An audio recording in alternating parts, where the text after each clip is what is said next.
на овој министр. Знаете ли колку драматично е зголемен бројот на предмети пред Страсбур? Овој министер, Судот за европски права во Европа, го претвори во основен суд на Република Македонија. Никој веќе не верува во судството, секој гледа што побрзо да победи низ инстанците во Република Македонија, за да може правдата во Страсбур да ја најде. И вака велите на крајот.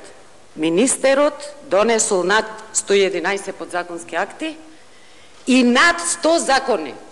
Република Македонија е над ова дередже, бидејќи министер носи закони, а пратеник како вие, како кажавте, зема информации од судство. Доказ повеќе, аргумент плюс, зошто Маневски мора да замине? Бидејќи носи закони, не постои земја демократска кај што министерот носи закони.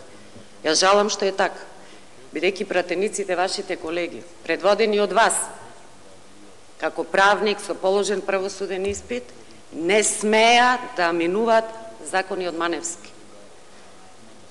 Така да, колешки, велите, ништо од нас не слушнавте за работата на Михајло Маневски.